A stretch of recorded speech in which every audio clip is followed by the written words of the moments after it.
ರವಿಕುಮಾರ್ ವಿರುದ್ಧ ಚಿಕ್ಕಬಳ್ಳಾಪುರ ಕೈ ಶಾಸಕ ಪ್ರದೀಪ್ ಈಶ್ವರ್ ಕಿಡಿಕಾರ್ತಾ ಇದ್ದಾರೆ. ನಾಯಿಗೆ ಬರುವ 3 ಕಾಯಿಲೆ ರವಿಕುಮಾರ್ಗೆ ಬಂದಿದೆ ಅಂತ ಆಕ್ರೋಶವನ್ನ ವ್ಯಕ್ತಪಡಿಸುತ್ತಿದ್ದಾರೆ. ರವಿಕುಮಾರ್ ವಿರುದ್ಧ ಶಾಸಕ ಪ್ರದೀಪ್ ಈಶ್ವರ್ ಕಿಡಿಕಾರ್ತಾ ಇದ್ದಾರೆ.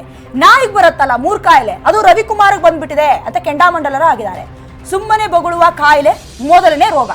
ನಾಯಿಗೆ ಬರುವ ಹಾಗೆ ರೆಬೀಸ್ ರೋಗ ಬರುತ್ತಲ್ಲ ಅದು ಬಂದಿದೆ ಅಂತ. ಪಾರೋ ವೈರಸ್ ನಂತಹ ಕಾಯಿಲೆ ಕೂಡ ಬಂದಿದೆ. 3 ಬಿಟ್ಟವರಿಗೆ 3 ಕಾಯಿಲೆ ಬರುವುದು ಅಂತ ವ್ಯಂಗಿಸ್ತಿದ್ದಾರೆ. 3 ಬಿಟ್ಟಿರುವ ರವಿ ಅಣ್ಣಗೆ ಕಾಯಿಲೆ ಬೇಗ ವಾಸಿಯಾಗಲಿ, ಹೆಣ್ಣೊಂದು ಕಲಿತ್ರೆ ಶಾಲೆಯೊಂದು ತೆರೆದಂತೆ ಅನ್ನುವಂತ ಒಂದು ಮಾತಿದೆ. ರವಿಕುಮಾರ್ ವಿರುದ್ಧ ವಾಗ್ದಾಳಿ ನಡೆಸ್ತಾ ಇರೋದು ಪ್ರದೀಪ್ ಈಶ್ವರ್. ವ್ಯಂಗ್ಯ ಆಡ್ತಾ ಇದ್ದಾರೆ, ನೇರವಾಗಿ ಕುಟುಕ್ತಾ ಇದ್ದಾರೆ ಪ್ರದೀಪ್ ಈಶ್ವರ್. ಏನಂತ, ನಾಯಿಗೇನು 3 ಕಾಯಿಲೆ ಬರುತ್ತೆ, ಆ ಕಾಯಿಲೆ ರವಿಕುಮಾರ್ ಬಂದ್ಬಿಟ್ಟಿದೆ. ಮೊದಲನೇ ಕಾಯಿಲೆ ಅಂತ ಹೇಳಿದ್ರೆ ರೇಬಿಸ್ ರೋಗ ಬರುತ್ತಲ್ಲ, ಸುಮ್ಮನೆ ಬೊಗಳೋದು, ಆ ಕಾಯಿಲೆ ಮೊದಲನೇದು. ಇನ್ನು ಪಾರೋ ವೈರಸ್ ನಂತಹ ಕಾಯಿಲೆ ಕೂಡ ಒಕ್ಕರಿಸಿ ಬಿಟ್ಟಿದೆ. ಆಮೇಲೆ 3 ಬಿಟ್ಟವ್ರಿಗೆ 3 ರೋಗ ಬರುತ್ತೆ ಅಂತ ವ್ಯಂಗಿಸ್ತಾ ಇದ್ದಾರೆ. ಜೊತೆಗೆ ಹೆಣ್ಣೊಂದು ಕಲಿತ್ರೆ ಶಾಲೆಯೊಂದು ತೆರೆದಂತೆ. ಆದ್ರೆ ಹೆಣ್ಣಿನ ಬಗೆಗೆ, ಹೆಣ್ಣಿನ ವಿರುದ್ಧವಾಗಿ ಸಾರ್ವಜನಿಕವಾಗಿ ನಾಲಿಗೆಯನ್ನ ಹರಿಬಿಟ್ಟಿದ್ದಾರೆ. ಹಾಗಾಗಿ ಬೇಸರವನ್ನ ವ್ಯಕ್ತಪಡಿಸ್ತಾ ಇದ್ದಾರೆ, ಕೆರಳಿಕೆಂಡುವಾಗಿದ್ದಾರೆ. ರವಿಕುಮಾರ್ ವಿರುದ್ಧ ತೀವ್ರವಾಗಿ ವಾಗ್ದಾಳಿಯನ್ನ ನಡೆಸ್ತಾ ಇದ್ದಾರೆ ಪ್ರದೀಪ್ ಈಶ್ವರ್. ಅಂದ್ರೆ ಕೈ ಶಾಸಕರು, ಕೈಪರ ನಾಯಕರು ತೀವ್ರವಾಗಿ ರವಿಕುಮಾರ್ ವಿರುದ್ಧ ವಾಗ್ದಾಳಿಯನ್ನ ನಡೆಸಿದ್ದಾರೆ. ಯಾವ ರೀತಿ ತೀವ್ರವಾಗಿ ಖಂಡಿಸ್ತಾ ಇದ್ದಾರೆ ಪ್ರದೀಪ್ ಈಶ್ವರ್, ಒಮ್ಮೆ ನೋಡ್ಕೊಂಡ್ ಬರೋಣ. ರವಿಕುಮಾರ್ ಅವರು ರೇಬಿಸ್ ಬಂದಿದೆ ಅಂತಿದ್ರು.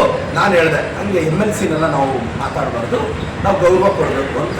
ನಾನು ರವಿ ಅಣ್ಣನಿಗೆ ಗೌರವದಿಂದ, ಅಣ್ಣ 3 ಬಿಟ್ಟಿರೋ ರವಿ ಅಣ್ಣ, ಆ 3 ಕಾಯಿಲೆನ ವಾಸಿ ಮಾಡ್ಕೋಣ.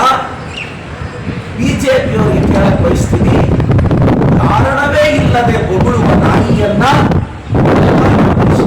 ಹೇಗೆ ಕಳಿಸಿಕೊಟ್ಟರಿ ಎಂದು ಚೆನ್ನಾಗಿ ಕೇಳ್ತಿದ್ದಾರೆ. ಉತ್ತರ ಬಯಸ್ತೀನಿ. ಒಂದು ಹೆಣ್ಣು ತಾಯಿಯಾಗಿ, ಮಡದಿಯಾಗಿ, ಅಮ್ಮನಾಗಿ ನನ್ನ ಪಾತ್ರವನ್ನು ನಿಭಾಯಿಸೋದ್ರ ಜೊತೆಗೆ ಒಂದು IAS ಅಧಿಕಾರಿಯಾಗಿ ರಾಜ್ಯದ ಜವಾಬ್ದಾರಿಯನ್ನು ನಿಭಾಯಿಸೋದು ನೀವು ಬೊಗಳುವಷ್ಟು ಈಸಿ ಅಲ್ಲ. ದಯವಿಟ್ಟು ಅಧಿಕಾರಿಗಳಿಗೆ ಗೌರವ ಕೊಡಿ.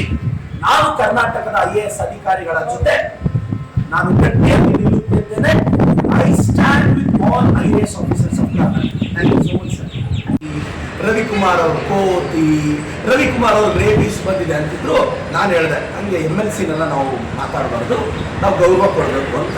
ನಾನು ರವಿ ಅಣ್ಣನಿಗೆ ಗೌರವದಿಂದ, ಅಣ್ಣ 3 ಬಿಟ್ಟಿರೋ ರವಿ ಅಣ್ಣ,